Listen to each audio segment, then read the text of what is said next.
Indonesia Morning Show. Kemarin juga Presiden sudah menggelar rapat konsultasi tertutup ini selama 3 jam untuk membicarakan calon Kapolri dan calon Wakapolri. Kita akan membicarakan mengenai hal ini bersama dengan Pak Didik Mukrianto, anggota Komisi 3 DPR RI, dan juga Mas Heri Budianto, pengamat politik Universitas Mercubuana. Selamat pagi. Pagi. Mungkin saya akan ke Pak Didik terlebih dahulu. Kalau melihat ini kan memang jalan dari Pak BH begitu, sepertinya sudah akan dimuluskan.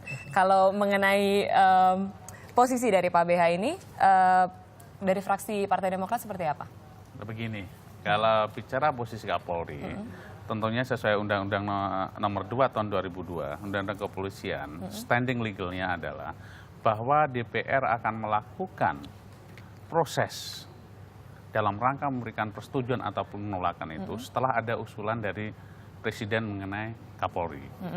Nah, pada kesempatan kali ini, setelah Pak BG oleh Presiden kemudian ditunda pelantikannya, dan Pak Presiden mengajukan usulan baru, yaitu Pak Badrodin Haiti sebagai Kapolri, maka kemarin kita mengetahui semuanya sudah dilakukan rapat konsultasi antara DPR dan Presiden. Dalam konteks rapat konsultasi itu salah satunya agendanya adalah penjelasan Presiden mengenai standing tidak dilantiknya Pak BG dan dicalonnya Pak Badrodin Haiti. Dan itu diucapkan di hadapan seluruh perwakilan fraksi dan pimpinan Komisi 3 sebagai pelaksana DPR dalam melakukan fit and proper menuju penolakan atau persetujuan Kapolri.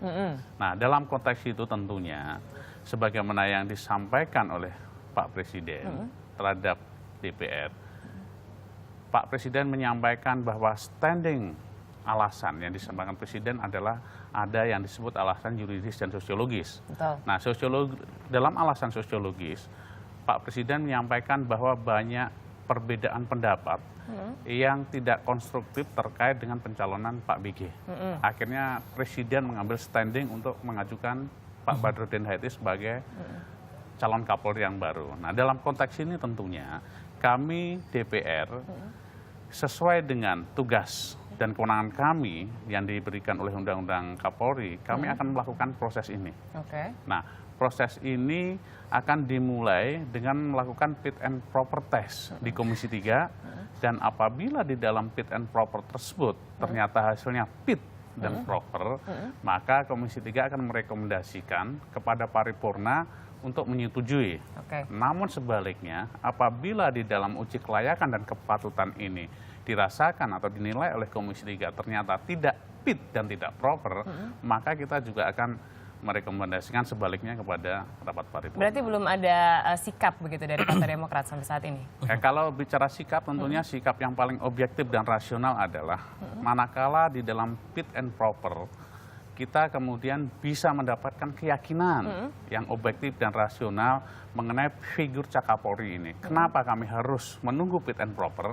Karena kami harus merekonfirmasi, kami harus memohon penjelasan, dan ini pun juga atas masukan masyarakat, atas informasi yang diberikan masyarakat, ini yang harus kita konfirmasi dan minta penjelasan. Fit and proper test-nya rencananya akan dilakukan kapan? Mungkin dalam waktu yang tidak relatif lama, karena kemarin sudah clear antara Presiden dengan DPR, maka ini akan dikembalikan kepada Komisi 3 untuk melakukan pleno. Nah, setelah pleno baru kita akan tetapkan waktu fit and proper. Pleno dimulai hari ini ya? Kita belum tahu mengagendakan karena hari ini kita di Komisi 3 masih ada agenda yang juga menindaklanjuti agenda kemarin yang belum selesai, yaitu terkait dengan Menkumham. Kalau dari Mas Heri gitu, mungkin saya akan melihat mempertanyakan begitu langkah dari Pak Presiden Joko Widodo yang melakukan komunikasi kemarin dengan DPR dan ya terkait dengan ricuh yang memang sudah berjalan 2-3 bulan ini gitu mengenai Kapolri. Menurut Mas Heri seperti apa? Iya, kita harus akui bahwa Pak Jokowi dari sisi ini ya, beliau mampu melakukan komunikasi politik kepada parlemen ya. Dalam hal yang kemarin beliau melakukan konsolidasi dengan DPR. Kita tahu bahwa riuh rendah ya di DPR, proses politik pasca ya ditundanya lalu kemudian masuk nama baru Komjen BH. Ini kan DPR, khususnya partai-partai yang selama ini berada di posisi koalisi pemerintahan, justru yang paling gencar dalam tanda petik mempertanyakan ya kenapa batalnya dilantik Komjen Budi Gunawan. Menurut saya ini adalah sebuah fakta politik bahwa dan membuat publik juga bingung kenapa sih partai-partai yang justru berada pada garis pemerintahan yang juga merupakan partai pendukung utama, partai pengusung pasangan Jokowi JK yang saat ini tidak gitu ya, tidak bisa menerima secara utuh alasan tidak dilantiknya Komjen BG. Apakah ada hidden agenda gitu di belakang itu? Gitu, pasti, ya saya kira publik juga membaca ada sebuah hal. Paling tidak kita sebut bahwa yang santer di publik mengatakan bahwa Komjen BG sangat dekat dengan Ibu Mega misalnya, karena beliau adalah mantan ajudan ketika Bu Mega menjadi presiden. Tapi saya kira itulah sebuah hal yang terjadi bahwa saya mengamati bahwa Bu Mega ini adalah sosok yang memang kalau mempercayai seseorang itu akan sangat gitu ya, sangat dekat, lalu kemudian keinginan akan di backup secara total gitu ya. Dan pun sebaliknya saya kira apabila Bu Mega memiliki hal-hal yang berbeda ya tentu saya kira tidak akan beruntung bagi orang yang memiliki perbedaan pandangan dengan Bu Mega. Baik, yang menarik juga kemarin dari fraksi Nasdem gitu, setelah selesai menggelar rapat konsultasi tertutup dengan Presiden, mengatakan kalau mencari win-win solution. Dan kemudian ada wacana mengangkat Pak BG menjadi Wakapolri. Nah terkait dengan hal ini kalau dari fraksi Demokrat gitu, melihat kemungkinan keduanya bersanding ini seperti apa? Nah, kalau kita Demokrat, mungkin Mbak Sasha juga memahami bagaimana Demokrat senantiasa menempatkan diri pada posisi penyeimbangan yang objektif dan rasional. Kita memahami atau mengambil keputusan bukan didasarkan kepada emosional, tapi kita tetap melihat kondisi yang ada, objektivitas dan rasional dari kondisi yang ada, kemudian juga mendengar dari suara masyarakat. Nah, dalam konteks Wakapolri, tentunya kita juga memahami secara konstitusi bahwa itu menjadi hak dan domain dari kelembagaan kepolisian sendiri untuk menentukan Wakapolri dan pejabat-pejabat lain di bawahnya. Nah, dalam konteks ini kami Partai Demokrat tidak ingin masuk terlalu dalam dan tidak ingin larut di dalam perhelatan atau penetapan Wakapolri ini, karena kita juga tidak ingin mengintervensi sebuah kelembagaan yang memang bukan menjadi kewenangan kita. Karena sesungguhnya kalau kita melakukan intervensi terlalu dalam, karena kalau kita mencampurin urusan terlalu dalam yang bukan menjadi ranah kita, sudah barang tentu itu akan menimbulkan kekacauan atau negativitas di dalam konteks kelembagaan tersebut. Nah, kita berikan sepenuhnya kewenangan kepada Kapolri, kepada kepolisian untuk menetapkan siapa kader terbaik nantinya yang akan menjadi Wakapolri. Begitu. Kalau dari Mas Heri seperti apa kalau melihat skenario ini? Ya menurut saya ini adalah hal yang patut kita sayangkan. Ada usulan-usulan, apalagi dari Partai Nasdem, adalah partai yang mendukung pemerintah ya. Karena seperti tadi disampaikan bahwa itu adalah kewenangan Kapolri terpilih nanti. Nah kalau ada deal politik seperti ini, menurut saya ya sangat ya mengecewakan ya, karena ternyata Presiden tidak mampu melepaskan diri dari bayang-bayang politik begitu.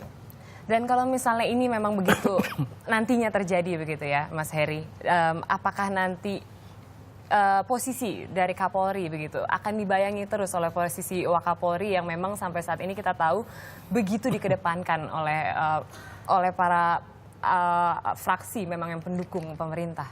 Ya tentu saya kira partai-partai politik ini kan memiliki agenda-agenda tertentu juga di dalam pemerintahan ya, termasuk Kapolri.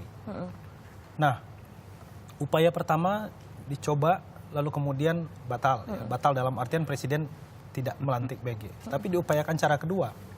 Nah cara kedua menurut saya ini sangat ironi ya dalam sebuah pemerintahan. Karena Presiden memiliki hak prerogatif itu yang pertama.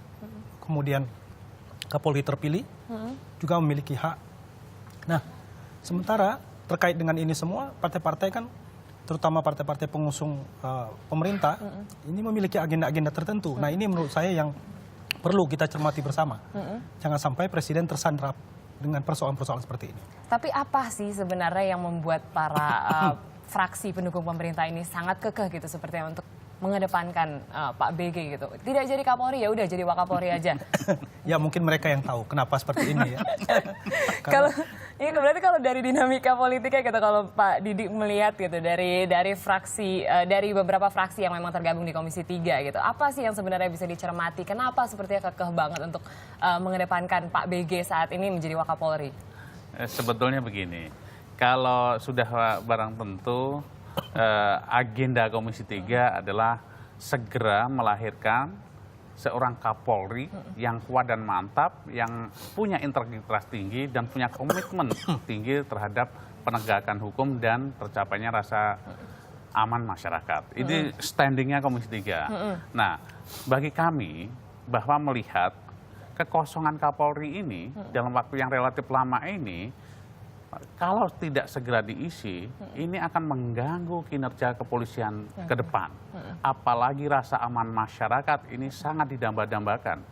Karena kita memahami bagaimana juga situasi keamanan di dalam negeri ini terkait dengan kriminalitas yang tiba-tiba marak, tiba-tiba muncul seperti begal di ibu kota, kemudian maraknya narkoba yang sebenarnya ini adalah kejahatan kriminalitas yang harus situasi darurat begitu ya. Saya pikir inilah menjadi standing kita untuk segera menetapkan Kapolri yang definitif. Nah, bicara Kapolri yang definitif, kita juga tidak ingin hanya sekedar Kapolri ditetapkan, kemudian tidak mampu mengatasi persoalan rasa aman masyarakat. Nah, penguatan terhadap Kapolri ini tentunya harus dilihat dari personifikasi Kapolri sendiri. Integritas, kapasitas, kapabilitas, kompetensi menjadi penting. Kalau ukuran ini kemudian dipenuhi oleh Kapolri, saya meyakini sepenuhnya di dalam mengelola kepolisian ini ke depan, termasuk di dalam memilih personel di bawahnya, ini akan insya Allah dihasilkan sebuah komposisi yang ideal di kepolisian. Tapi terkait dengan ketegasan dari Kapolri, kita tahu saat ini Pak BH gitu menjadi Wakapolri yang juga menjadi PLT Kapolri gitu. Tapi banyak anggapan juga di masyarakat kok saat ini sepertinya beberapa keputusan yang dikeluarkan oleh kepolisian ini sepertinya Kapolri ini tidak begitu mempunyai kekuatan begitu, apalagi melawan kabar eskrim yang sampai saat ini kita tahu bergigi tajam begitu. Tanggapan mengenai hal ini mungkin dari Mas Heri terlebih dahulu. Ya, ini dinamika menarik menurut saya.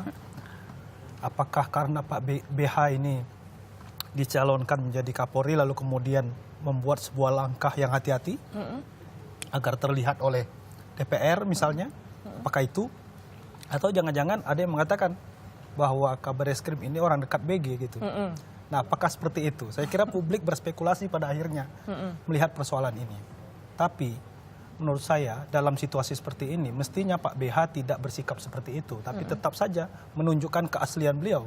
Karena saat ini walaupun ya beliau adalah Wakapolri, tapi beliau adalah pelaksana tugas Kapolri. Dan beliau harus menunjukkan ya penampilan terbaik di depan publik agar juga saya kira bukan hanya nanti akan dilakukan oleh Komisi 3, betul fit and proper test di sana, tapi kan publik juga kenceng nih. Betul. Salah satunya saya katakan gagalnya dilantik Komjen BG karena desakan-desakan publik yang disebut Presiden, salah satu alasan sosiologis itu saya kira. Nah, ini harus dicermati oleh Komjen BH. Jadi dengan adanya situasi seperti sekarang, mestinya Komjen BH lebih tampil percaya diri gitu, menunjukkan sosok aslinya bahwa beliau adalah calon Kapolri ke depan. Untuk juga menciptakan ini ya rasa apa ya aman untuk masyarakat yang juga memberikan kepercayaan kepada dia, karena sampai saat ini kan kita tahu sepertinya sulit gitu untuk menaruh apa namanya kembali kepercayaan kepada kepolisian, apalagi terkait dengan ricuh yang sudah 2-3 bulan ini kita alami begitu. Tapi terakhir mungkin saya ingin ditekankan oleh Mas Heri, mampukah sebenarnya Pak BH ini keluar dari bayang-bayang Pak BG? Harus. Singkat saja. Ya harus, karena kalau tidak maka ini menjadi presiden buruk bagi kepolisian Republik Indonesia dan saya kira kepercayaan presiden pada dirinya. Oke, terima kasih banyak. Berarti DPR memang harus tegas begitu mengambil calon Kapolri ini yang benar-benar menjadi tumpuan masyarakat dan juga untuk mengembalikan juga rasa masyarakat, rasa kepercayaan masyarakat kepada kepolisian yang sampai saat ini sepertinya dari kemarin tergugah begitu ke kanan atau ke kiri. Tapi terima kasih banyak atas informasinya.